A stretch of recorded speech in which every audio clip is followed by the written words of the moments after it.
Raising a child with a disability is a journey marked by love, resilience, and hope, but it also brings complex challenges that can feel overwhelming.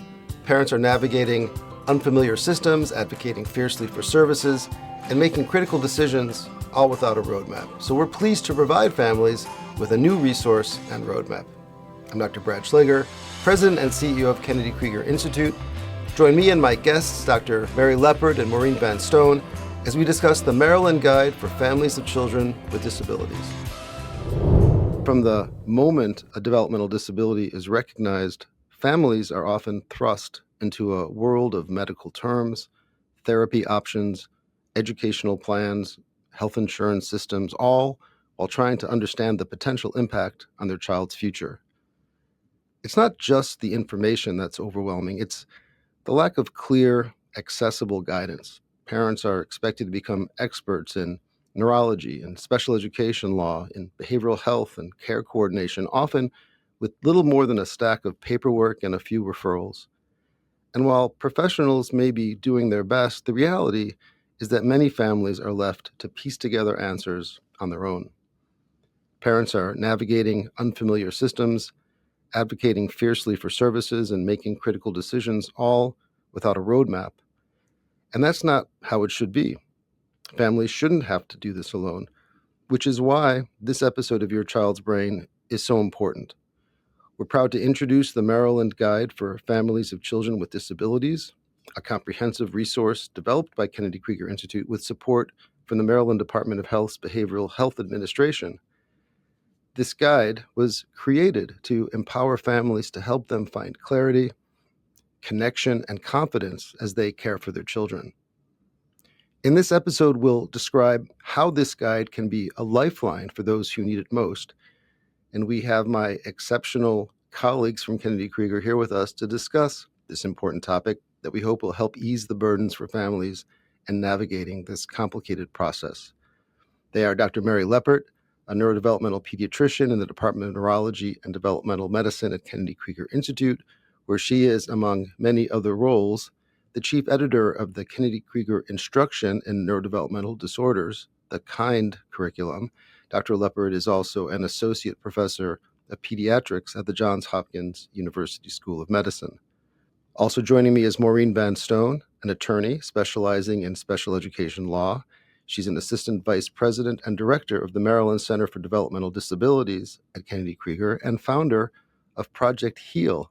HEAL stands for Health, Education, Advocacy, and Law. It's a medical legal partnership. She also has a faculty appointment at the Johns Hopkins University Bloomberg School of Public Health. So welcome, Maureen and Mary. And Mary, let's start with you. How would you describe how healthcare providers, teachers, and other professionals support families of children with disabilities? Well, thanks, Brad. I've been here at the Institute for a very long time and have been privileged to be with a very large group of professionals that support families emotionally and with their expertise in many, many different aspects of the Institute. But in the last few years, I've really had the genuine privilege of working with community providers, educators, community pediatricians, behavioral health workers on this project we call Project Echo, which is a training program for community providers. And they are continually looking for more and more information for how to guide their families with children with disabilities through the medical and legal and educational systems throughout the state. And they're very hungry for this information, and it seems like it's a bottomless pit of work that we're doing to try to push information out there. But it was a few years ago that our staff started saying, why are we giving this just through Echo to disseminate? Why not bring it directly to families? And a year ago, the Maryland Behavioral Health Administration actually agreed with us and have supported us in making this guide. We've been very lucky there. So what would you say are some of the most common challenges that families face when raising a child with a disability? Well, there's sort of two answers to that. In some way, depends on the child's age and the stage at which the family is going through. But the common things are to come to look for guidance on navigating the healthcare system and pointing people into the right directions for referrals and things like that, but also in sort of helping them understand the limitations and the benefits of educational services and how to access them. But the other side of that, Brad, is that there's a lot of questions that families don't ask, but we feel the question in the room, or there's questions that they're not asking because they're not yet anticipating what might be coming up. So I think that there is a combination of pragmatic information and then some sort of unasked information about social aspects of raising a child with disability or the legal concerns in the future of children with disabilities. So, of course, we are in Maryland, and the majority of our patients and students that we serve come from Maryland. But of course, they come from, especially our patients come from all over the Mid-Atlantic region, all over the country and beyond. Are the challenges that we're referring to here, are they generally specific to Maryland, or are we talking about similar issues across the states, for example? Yeah. By no means are these specific to Maryland families. In fact, we're learning from our echoes more broadly across the country that the same questions are coming up all across the US. And although the Maryland Guide is the Maryland Guide and it contains information that's specific to Maryland with regards to some of the legal regulations or the educational regulations, probably 80% or more of this course is relevant to any family across the US with the child with a disability. Maureen, turning to you, how would you say these challenges differ across communities, especially thinking about underserved or rural areas? For example, why is it so difficult for some families to find and access the right services at the right time? Thanks, Fred. So in some of the underserved and rural parts of the state of Maryland in particular, there are a lack of community-based providers to provide outpatient clinical services to children with disabilities. In some parts of our state, there is a lack of a continuum of placement options that's required by federal law. And there is definitely lack of access to special education advocates and attorneys to help families navigate the special education process, whether it's entering school and receiving their first IEP or transitioning through high school. Families need a lot of support in those areas, and that's what this curriculum is designed to help with. So you just mentioned IEP, just unpack that, if you will. Sure, individualized education program.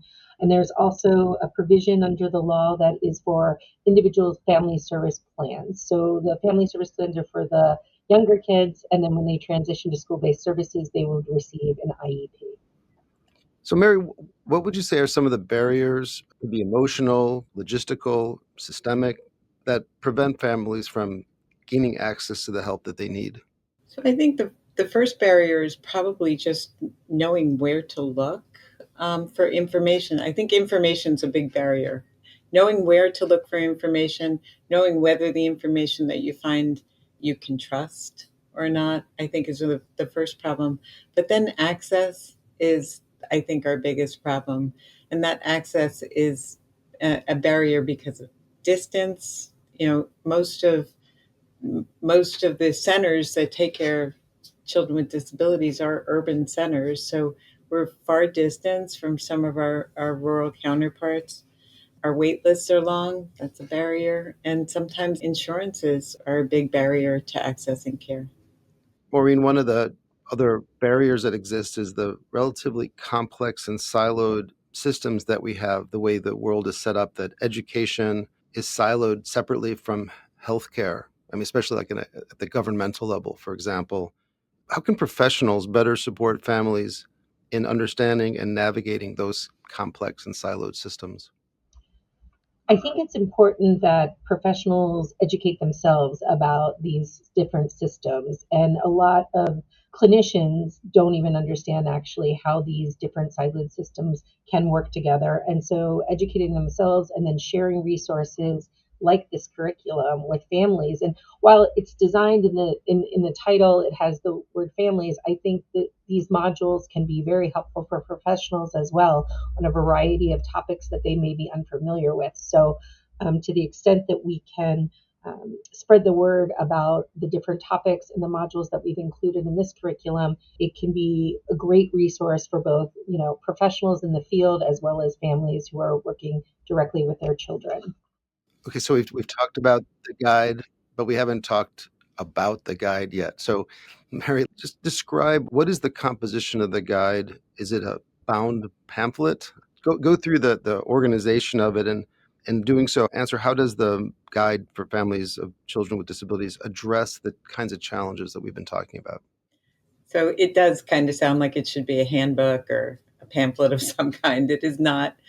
The Maryland Guide is an online access to a series of video recorded modules, all of which are about 15 to 20 minutes in length and are just meant to give the most succinct presentation on topics relevant to families that we can.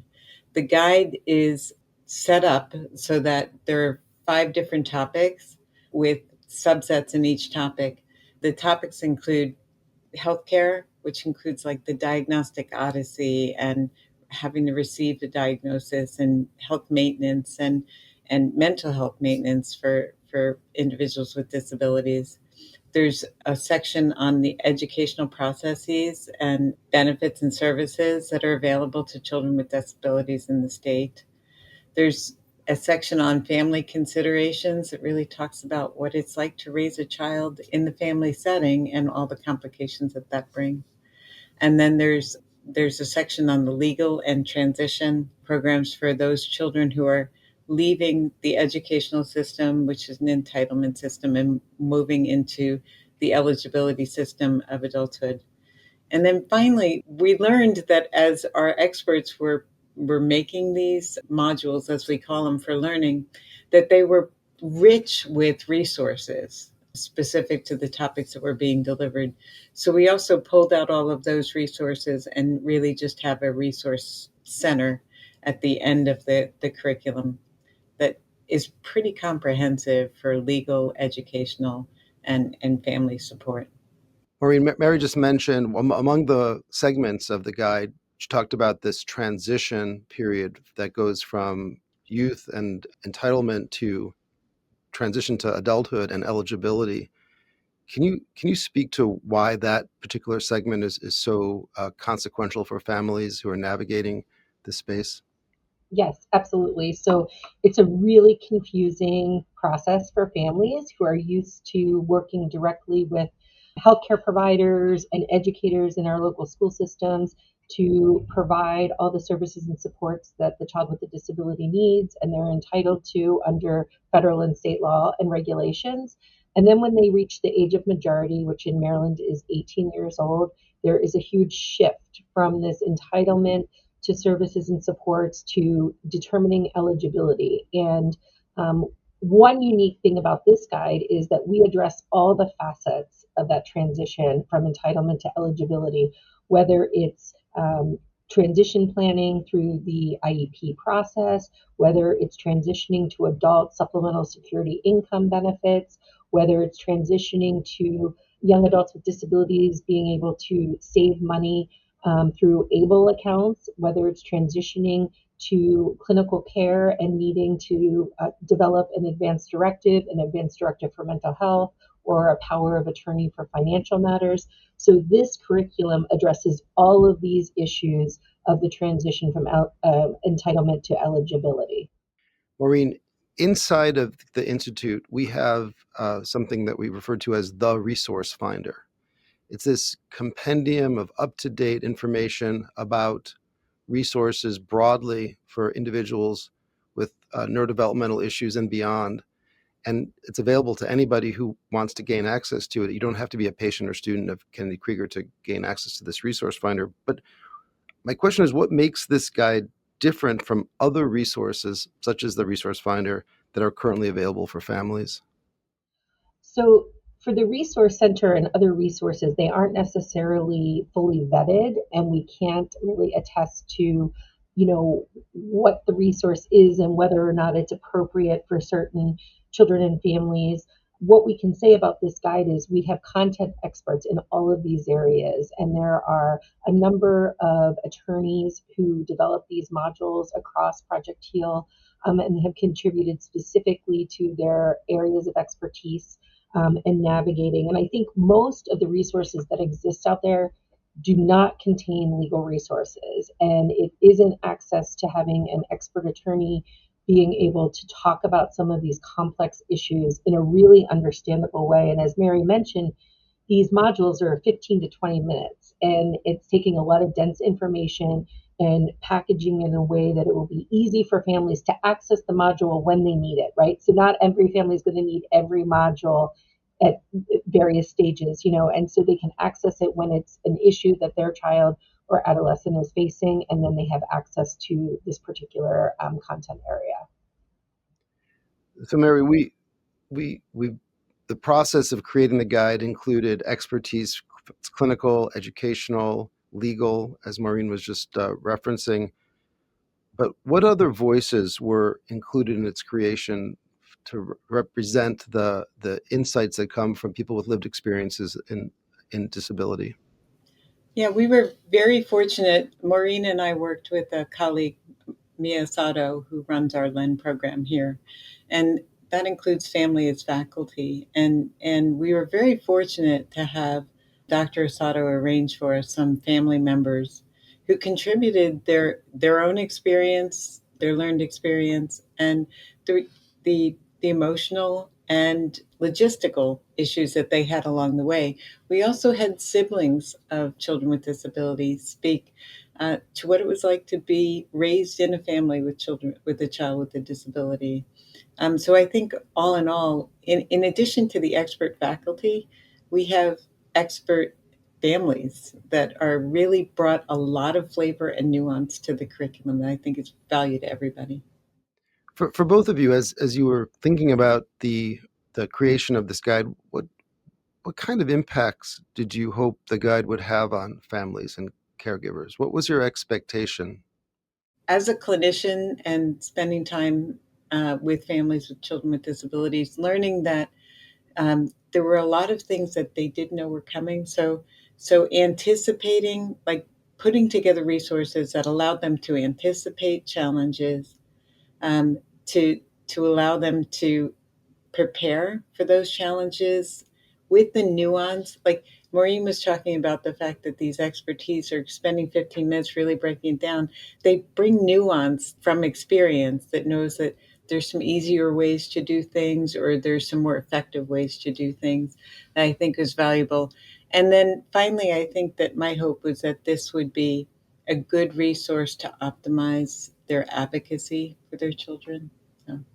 Yeah, that's a perfect segue, Mary. I mean, Brad, my response to your question is really, I would hope that these modules and the resources that we've included in the repository at the end will help increase families' knowledge of how to navigate these complex systems, as well as empower them to be their child's own best advocate through these different processes of development. And I think one really important feature of this curriculum is that we're offering it to families at no cost. And so I think that is a huge benefit, that families have access to all of this information at any time.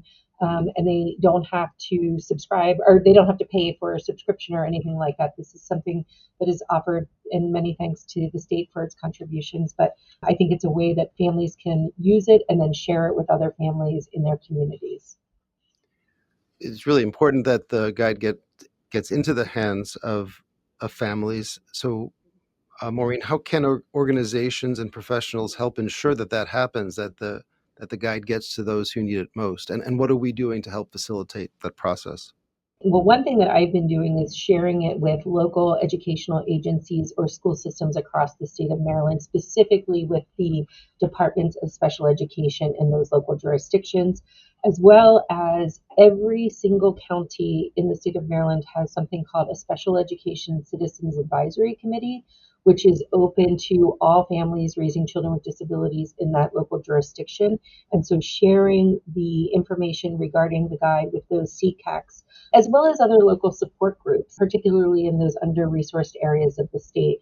And I have been sharing it with a number of other statewide coalitions that are working on behalf of children with disabilities and their families. So I think continuing to spread the word is going to be critically important, and making sure that school systems know that this resource exists for families is going to be really critically important.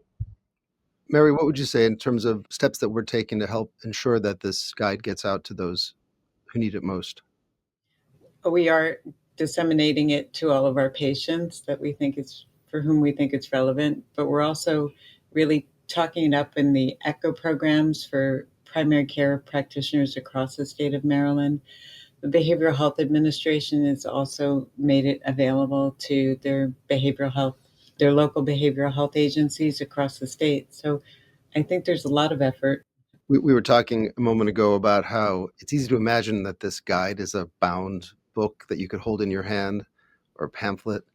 But one of the consequences of that approach to publishing is that you have to wait for the next edition to have all the updates, right? But this modular organization that's online, one of the virtues is the ability to update it and expand it pretty seamlessly. So, Mary, can you speak to that process? What are the next steps for expanding or updating to keep the guide as relevant, timely, and useful as possible?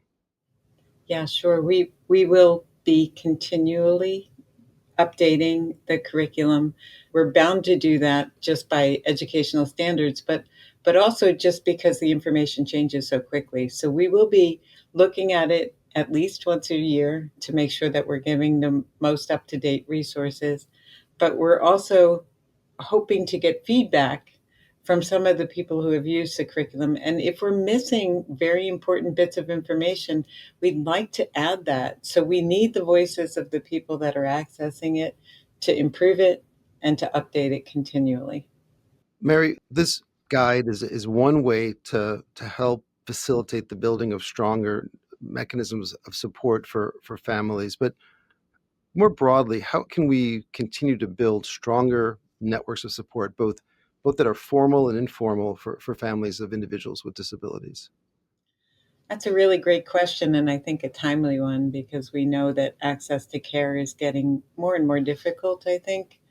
So I think we have the obligation in formal settings, like in medical schools, and in things like our LEND program, the Leadership in Education Neurodevelopmental Disorders, to train the breadth of professionals that are working with children with disabilities through the lens of neurodevelopmental disabilities. But I also think that something that's sort of bordering between formal and informal are programs like Project Echo, where we are working with community providers and helping them problem solve cases, but also always doing it through the lens of neurodevelopmental disabilities and the resources that are available for children.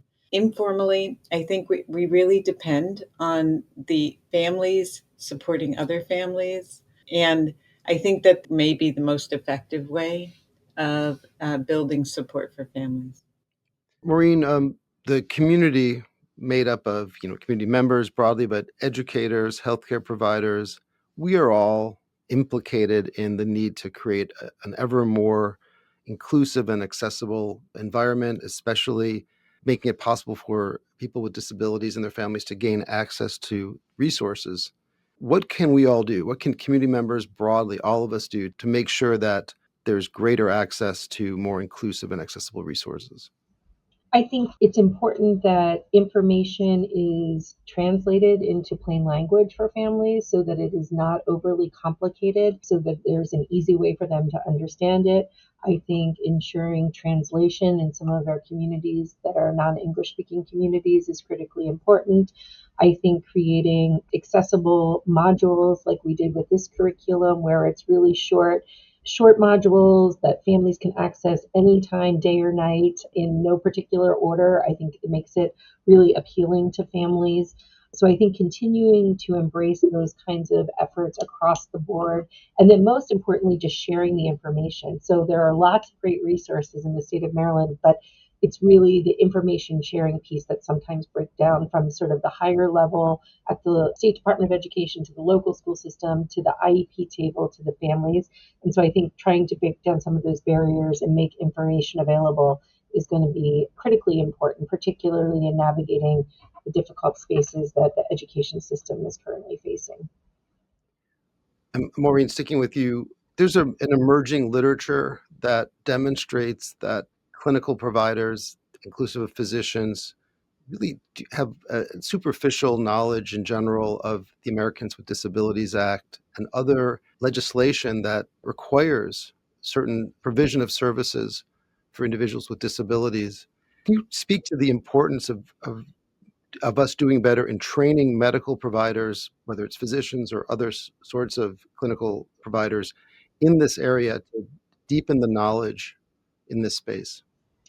Yeah, I think, to your point, Brad, not a lot of physicians or clinical service providers really understand what is required by the Americans with Disabilities Act or Section 504 of the Rehabilitation Act of 1973, which is essentially an anti discrimination statute indicating that you can't discriminate on the basis of disability. And then, of course, the Individuals with Disabilities Education Act. And those three federal statutes are critically important in serving children and families with disabilities.